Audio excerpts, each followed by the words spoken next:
Sonntag um 7 Uhr früh auf der Panzerwiese im Münchner Norden.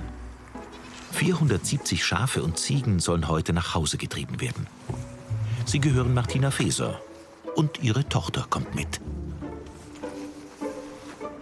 Alles mit Wärmflasche, dass das Kind auch schön warm hat. Sophie ist knapp 1 Jahr alt und könnte Hunger haben. Laufen kann sie noch nicht. Ja, also ich denke, es wird schon gehen. Das erste Mal. So ist sie ein braves Kind. Ich hoffe, sie bleibt dann auch brav. Schauen wir mal, ob du Hunger hast und ob du vielleicht schläfst.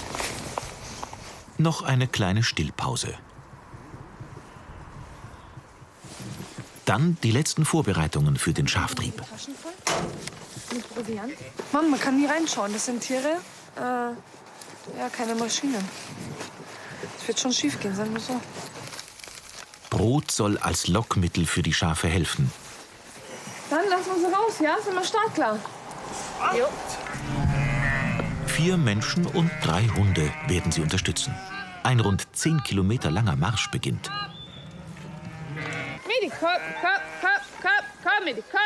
Eine Strecke, die die Tiere sonst nicht an einem Tag laufen. Die erste Hürde naht gleich am Anfang, die Ingolstädter Landstraße. Martinas Lebensgefährte ist mit dem Auto vorgefahren. Er muss drücken, damit die Autos rot kriegen und wir grün, damit wir halbwegs entspannt über die Straße kommen. Wegen des Verkehrs hat die Schäferin einen Sonntagmorgen gewählt. Noch ist kein Auto unterwegs. Passieren kann trotzdem immer etwas. Tobias, die erste kannst du aufladen! Ein Schaf ist gestolpert, unter Schock und stellt sich tot. Erschöpft. Leider, ich muss beiladen, gedacht, jetzt ein privates Taxi nach Hause. Martinas Lebensgefährte Tobias Brettschneider muss kräftig zupacken, denn das erschrockene Schaf hilft nicht mit. So ein Stress heute. Mit solchen Vorfällen hat die Schäferin allerdings schon gerechnet. Denn manche Tiere könnten durch eine gerade erfolgte Impfung geschwächt sein. Außerdem sind viele trächtig und erwarten im Dezember ihren Nachwuchs.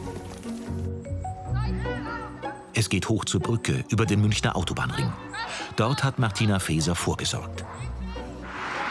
Zur Sicherheit hat sie am offenen Geländer selbst einen Zaun angebracht, damit ja kein Schaf auf die Autobahn laufen kann. Hey, komm, Hexe, komm hierher. Autolärm sind die Tiere gewohnt. Und zu fressen gibt es hier auch nichts. Doch das ändert sich schnell. Sie muss ihre Schafe wieder zusammenhalten. Ohne ihren tüchtigen Hund Hexe wäre sie aufgeschmissen. Es geht weiter entlang der Ingolstädter Landstraße. Eigentlich nur geradeaus, aber die Herde hat etwas anderes im Sinn. Sie steuert auf eine abzweigende Straße Richtung Osten zu. Das wäre freilich der kürzere Weg zum Hof, ist aber nicht die von der Schäferin ausgewählte sichere Strecke. Hasen halt in das Eck dahinter und dann der Rest hinterher. Das sind immer die Stellen, wo man meint, dann läuft super. Da ist dann das Problem. Martina Feser muss ständig wachsam sein. Jetzt nimmt der Verkehr etwas zu. Ich meine, der Tobi fährt extra so eigentlich eher mittig, was mich stört, dass sie halt gar nicht bremsen. Ja? Wenigstens bremsen.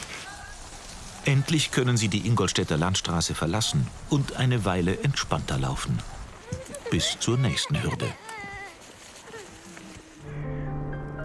Ortswechsel zum Fröttmanninger Müllberg im Münchner Norden. Die Heiligkreuzkirche ist das einzige, was vom ehemaligen Dorf Fröttmanning übrig blieb. Hier lebten einst die Vorfahren von Martina Feser. Auch sie hielten Schafe. Erst bedrohte der Bau der Autobahn das Dorf, dann der wachsende Müllberg. Bis 1969 wurde abgesiedelt, doch die Großmutter wollte gar nicht gehen, erzählt Anni Feser.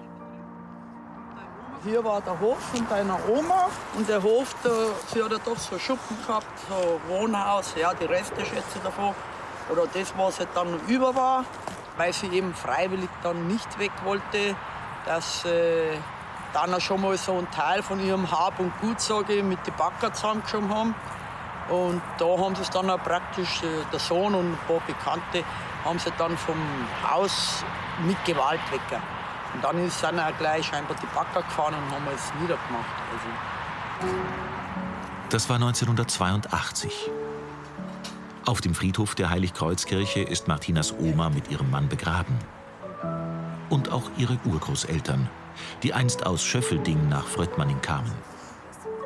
Die Großmutter hieß Barbara Kosmatsch. Die hat ja auch sehr viele Lämmer gehabt, was mit der Flasche gekostet hat. Und die hat dann Namen gekriegt, Moni, Mini, Mausi, und die sind gekommen wie ein Hund. Also, auch obwohl sie dann schon ausgewachsen oder auch schon lange keine mehr gekriegt haben, das war wie Kinder für sie. Kein Kopf, mir die Kopf, mir die Kopf. Kopf, Kopf. Zurück zum Schaftrieb. Martina Faeser ist mit ihrer Herde am Isar-Schleißheimer Kanal angekommen. Jetzt geht es Richtung Osten weiter. Einen anderen Beruf kann sich die 27-Jährige nicht vorstellen. Ja, es war Familienbetrieb, ich bin so aufgewachsen. Und ja, meine ältere Schwester zum Beispiel, die will gar nichts davon wissen. Und ja, es ist mir lieber. Ich mag das mit den Tieren. Du bist dein eigener Herr. Du kannst mehr oder weniger den ganzen Tag machen, was du willst. Du kannst dir dein Leben selber. Du bist aber halt auch 24 Stunden, immer 7 Tage die Woche angebunden. Parallel zum Kanal fällt der Blick in der Ferne auf das Gewerbegebiet Garching-Hochbrück. Dann geht es Richtung Süden, entlang der A9. Es weht ein leichter Ostwind bei um die 0 Grad. Auf der anderen Seite der Autobahn muss die Herde durchs Dorf Dirn-Ismaning. Der Tom, der geht jetzt vor und schaut schon mal ein bisschen wegen dem Verkehr und sagt mir dann, ob wir gehen können, aber vielleicht die Autos stoppen. Das sei das Einzige, weil es dann ein bisschen blöd rausgeht. Das ist alles so uneinsichtlich. Und die Schafe, die bleiben nicht stehen und warten, bis jetzt mal die Autos vorbei sind.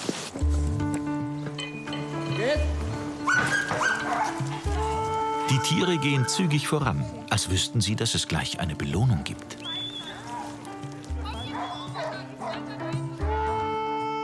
Am Rande eines Reiterhofs dürfen sie auf einer saftig grünen Wiese eine kurze Pause machen.